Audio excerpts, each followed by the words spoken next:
Innal hamdalillah nahmaduhu wa nasta'inuhu wa nastaghfiruh wa na'udzu billahi min sururi anfusina wa min sayyiati a'malina. Man yahdihillahu fala mudilla lahu wa may yudlil fala hadiya lahu. Ashhadu an la ilaha illallah wahdahu la syarika lahu wa ashhadu anna Muhammadan abduhu wa rasuluhu la nabiyya ba'dah. Allahumma salli wa sallim ala khairi khalqillahi Muhammadin sayyidil kaunaini wa asrafil anbiya'i wal mursalin wa ala alihi wa sahbihi ajma'in, amma ba'd. Fayya ayyuhal hadirun rahimakumullah, usikum wa iyaya bitaqwallahi faqad fazal muttaqun. Wa idza quri'al qur'anu fastami'u lahu wa ansitu la'allakum turhamun. A'udzu billahi minasy syaithanir rajim. Bismillahirrahmanirrahim. Ya ayyuhalladzina amanu taqullaha haqqa tuqatih wa la tamutunna illa wa antum muslimun. Shadaqallahul azim. Alhamdulillah, segala puji hanya bagi Allah. Salawat dan salam semoga senantiasa tercurah pada junjungan kita Nabi Muhammad sallallahu alaihi wasallam. Allahumma salli ala sayyidina Muhammad wa ala ali sayyidina Muhammad. Assalamu alayka ya Rasulullah. Khatib kembali berwasiat, marilah kita tingkatkan kualitas ketakwaan kita kepada Allah Subhanahu wa taala, ketaatan kita kepada Allah, kedekatan kita kepada Allah, karena inilah modal, bekal, sebaik-baik bekal untuk menghadapi beragam ujian, cobaan, godaan di dunia ini, apalagi di akhir zaman ini, agar kita selamat. Selamat di sini di dunia ini, insya Allah mudah-mudahan selamat pula kelak di akhirat selama-lamanya. Karena hidup ini pasti ada godaan, ada cobaan, dan penggoda sejati, penggoda abadi dari dulu sampai akhir zaman adalah setan. Setan adalah aduun mubin, musuh kita yang nyata. Dari muka, dari belakang, dari kanan dan kiri, setan senantiasa menggoda kita. Imam Ibnul Jauzi menegaskan bahwa cara setan menggoda manusia itu dengan talbis. Talbis itu tipu daya, membungkus keburukan, kejahatan, kemaksiatan dengan cover yang indah, yang menarik, sehingga manusia tertipu, mendekati bahkan mengikuti kejahatan, melakukan kemaksiatan, melakukan kemungkaran dengan sukacita, tidak merasa berdosa. Ini adalah talbis setan. Yang kedua, setan membungkus kebaikan, membungkus kebenaran dengan cover yang buruk, diberi stigma, diberi citra negatif, sehingga manusia menjauhi kebenaran, meninggalkan kebenaran, menjauhi hak, bahkan memusuhi yang hak. Betapa banyak di akhir zaman ini manusia malah memusuhi kebenaran, memusuhi para pengemban risalah kebenaran, memusuhi Islam, takut dengan syariat Islam. Ini adalah pekerjaan setan, baik di level global, regional, maupun di level lokal. Akan tetapi inilah memang namanya hidup. Oleh karena itu Allah Subhanahu wa taala dan Rasulnya memberi peringatan supaya kita tahu mana kawan, mana lawan, sehingga setan yang ditetapkan oleh Allah sebagai musuh, kita yang nyata kita hadapi sebagai musuh, bukan kita jadikan kawan.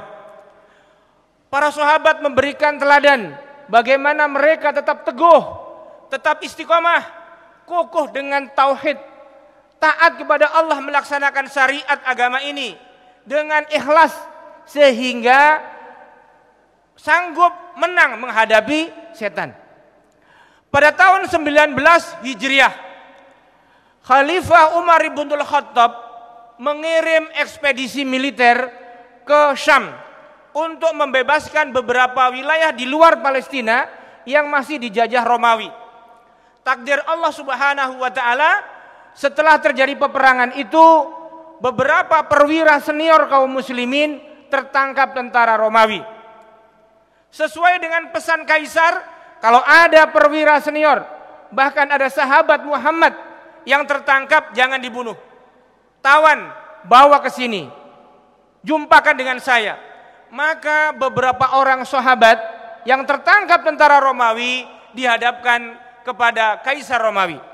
Salah seorang sahabat yang tertangkap adalah Abdullah bin Hudzafah As-Sahmi radhiyallahu taala anhu. Dengan tangan terikat, terborgol, dia dihadapkan kepada kaisar Romawi. Apakah benar engkau sahabat Muhammad? Iya. Engkau yang dulu diutus ketemu dengan kaisar Persia? Iya. Sekarang engkau dalam keadaan tertawan. Aku punya tawaran. Engkau dan teman-temanmu aku bebaskan. Dan akan aku beri kedudukan di Romawi ini. Asalkan engkau dan teman-temanmu mau meninggalkan agamamu dan pindah kepada agama kami. Apa jawaban Abdullah bin Hudzafah As-Sahmi ketika ada pilihan mau murtad, diberi jabatan, dibebaskan, tapi kalau tetap Islam akan dihukum? Jawaban Abdullah bin Hudzafah As-Sahmi adalah, wahai Tuan Kaisar, 1000 kali kematian lebih aku sukai daripada menerima tawaran Tuan Kaisar. Kalau begitu tawaran aku naikkan. Aku beri engkau separuh kerajaan Romawi ini. Engkau silahkan jadi raja di sebelah, aku jadi raja di sebelahnya. Tapi engkau tinggalkan agamamu dan pindah kepada agama kami, Nasrani. Apa jawaban Abdullah bin Hudzafah? Wahai Tuan Kaisar, jangankan separuh kerajaan, seluruh kerajaanmu. Romawi itu luasnya 5,4 juta kilometer persegi, 2,5 kali luas Indonesia sekarang. Jangankan separuh kerajaan, seluruh wilayah kerajaanmu engkau berikan kepada aku, agar aku meninggalkan agamaku, meninggalkan Islam, meninggalkan agama Muhammad sallallahu alaihi wasallam. Satu kejap saja, sebentar saja, aku tak akan menerimanya. Kalau engkau tidak menerima tawaran yang sedemikian rupa ini, maka tidak ada pilihan lain. Kamu dan teman-temanmu kami hukum mati. Tidak jadi masalah, kata Abdullah bin Hudzafah As-Sahmi. Maka kemudian Abdullah bin Hudzafah diangkat, ditarik oleh beberapa prajurit, digantung, diikat di tiang salib. Kaisar memerintahkan untuk memanah 2 kakinya yang sudah disalib. Abdullah bin Hudzafah dipanah 2 kakinya, kemudian ditawarkan lagi, apakah engkau mau meninggalkan agamamu? Jawab Abdullah bin Hudzafah, tidak akan. Panah lagi 2 tangannya yang sudah terikat di tiang salib. Apakah engkau mau meninggalkan agamamu? Tidak akan. Wahai prajurit, bawa 2 temannya, masukkan ke dalam kuali. Kualinya sudah dibakar di atas tungku yang menyala, dituangkan minyak yang mendidih. Dicampakkanlah sahabatnya Abdullah bin Hudzafah. Mati, terkelupas, tulang belulangnya nampak, dagingnya hancur. Wahai Abdullah, apakah engkau mau meninggalkan agamamu? Kalau tidak, engkau akan mengalami nasib sebagaimana temanmu. Tidak. Maka wahai prajurit, bawa dia, masukkan dia ke atas kuali raksasa itu. Dalam perjalanan dari tiang salib sampai kuali yang mendidih itu, Abdullah bin Hudzafah As-Sahmi meleleh air matanya, menangis. Pengawal kaisar yang melihat itu tersenyum. Nampaknya tawanan kita berubah pikiran, wahai kaisar, bawa kemari. Setelah berjumpa dengan kaisar lagi, wahai Abdullah, apakah engkau berubah pikiran? Kenapa engkau tadi menangis? Wahai tuan kaisar, aku menangis bukan karena takut menghadapi kuali raksasa itu. Aku menangis karena dua alasan. Aku dulu bercita-cita gugur di medan laga. Tapi kenapa sekarang aku mati di atas kuali seperti itu? Yang kedua, kenapa nyawaku cuma satu? Seandainya nyawaku sejumlah rambut di kepalaku, maka aku ingin sebanyak itu pula aku dimasukkan ke kuali kaisar ini. Maka kaisar Romawi angkat tangan, tak sanggup lagi. Wahai Abdullah, tidak ada pilihan. Kau akan aku bebaskan bersama teman-temanmu asalkan engkau mau mencium kepalaku. Maka jamaah sekalian yang dimuliakan Allah Subhanahu wa taala, kita bisa baca dalam kitab-kitab sirah, kitab-kitab hayatus sahabat tentang kisah mulia ini. Akhirnya setelah berpikir bahwa mencium kepala kaisar itu tidak berdosa, tidak melanggar syariat, Abdullah bin Hudzafah pun mencium kepala kaisar dan dibebaskan pulalah dia. Kembalilah Abdullah bin Hudzafah dengan beberapa perwira yang masih selamat ke kota Madinah. Dilaporkan kepada Khalifah Umar bin Khattab segala cerita tadi. Umar bin Khattab radhiyallahu an, Amirul Mukminin, tersenyum, bangga, senang mendengar cerita dari Abdullah bin Hudzafah As-Sahmi. Maka kemudian Khalifah Umar di hadapan para sahabat yang hadir ketika itu, kita semua yang hadir maupun penduduk Madinah yang tidak hadir lebih berhak untuk mencium kepala Abdullah bin Hudzafah As-Sahmi. Biarlah aku yang memulai mencium kepalanya. Inilah kisah teladan dan banyak lagi kisah-kisah yang lain. Bagaimana generasi terdahulu kaum muslimin kokoh, teguh, istiqomah di atas kalimat la ilaha illallah Muhammadur Rasulullah, tidak mau goyah, tidak mau meninggalkan agamanya walau mendapatkan tawaran jabatan, kekuasaan, bahkan kedudukan sebagai raja. Mengapa Abdullah bin Hudzafah tidak tertarik dengan godaan, rayuan, tawaran dari Kaisar Romawi? Karena Abdullah bin Hudzafah lebih tertarik dengan tawaran Allah Subhanahu wa taala. Ini poin pentingnya. Kalau seandainya kita tergoda dengan persoalan dunia yang membawa kita kepada kemaksiatan, kemungkaran, lihat apa konsekuensinya. Jangan-jangan itu mendatangkan kemurkaan Allah, mendatangkan neraka. Ingat tawaran Allah. Apa tawaran Allah? Di ayat 30 surat Fussilat. Innal ladzina qalu rabbunallah tsumma istaqamu tatanazzalu alaihimul malaikah alla takhafu wa la tahzanu wa absiru bil jannati allati kuntum tu'adun. Inilah tawaran Allah. Tawaran Allah, janji Allah pasti. Inna wa'dallahi haq. Allah tidak akan mengingkari janjinya. Apa janji Allah? Sesungguhnya, sejatinya orang-orang yang telah bersaksi Rabbunallah, Rabb kami Allah, tsumastaqamu, kemudian dia teguh pendirian, istiqomah sampai mati menjaga kalimat tauhid itu. Kokoh, kata Abu Bakar As-Siddiq, makna istiqomah di sini adalah teguh pendirian di atas tauhid. Kata Abdullah bin Abbas radhiyallahu anhuma, taat menjalankan syariat agama ini. Kata Imam Abu Aliyah, menjalankan agama ini dengan ikhlas. Tauhid, syariat Islam ikhlas. Itulah kunci dari istiqomah. Kalau seandainya itu ada di dada kita, kita pertahankan sampai mati, maka Allah akan memberikan jaminan. Tatanazzalu alaihimul malaikah, akan datang malaikah setidaknya 2 kali. Pertama menjelang kita mati, malaikat memberikan kabar, alla takhafu wala tahzanu. Engkau wahai yang mau mati, yang istiqomah menjaga Islam, tidak tergoda dengan jabatan, tidak tergoda dengan perempuan, tidak tergoda dengan rayuan, bujukan setan.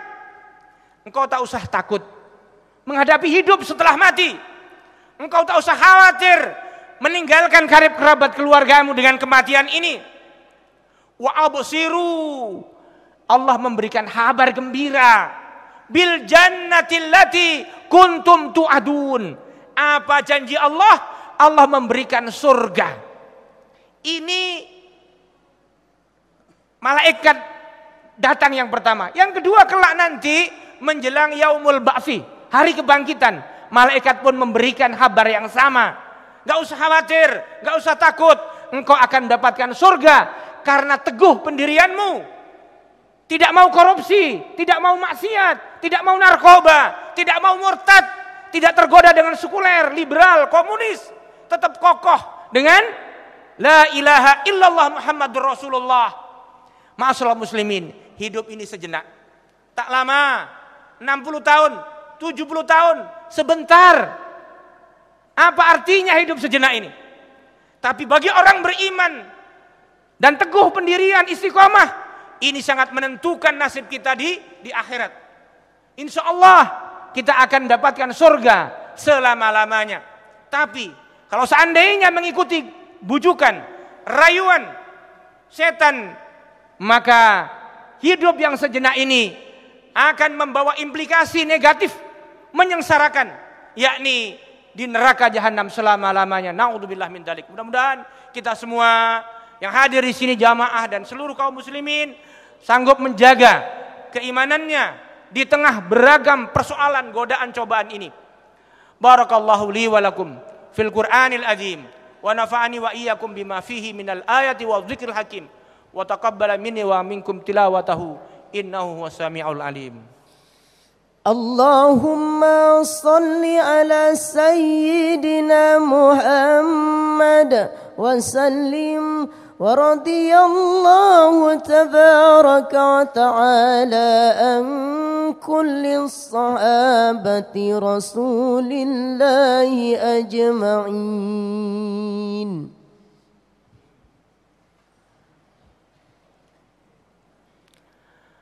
Alhamdulillah, alhamdulillah hamdan katsiran kama amar.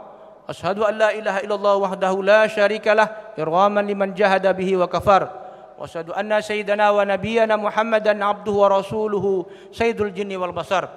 Allahumma shalli wa sallim ala sayyidina Muhammadin wa ala alihi wa ashabihi al-masabihil urar. Amma ba'du fa usikum ibadallah, usikum wa iyaya bitaqwallahi faqad fazal muttaqun. Wa idza quri'al Qur'anu fastami'u lahu wa ansitu la'allakum turhamun.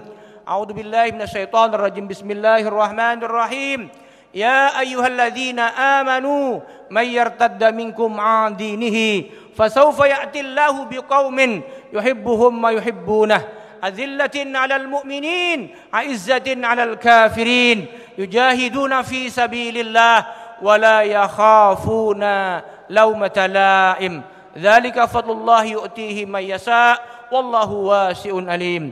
Innallaha wa malaikatahu yusalluna 'alan nabi ya ayyuhalladzina amanu sallu 'alaihi wa sallimu taslima.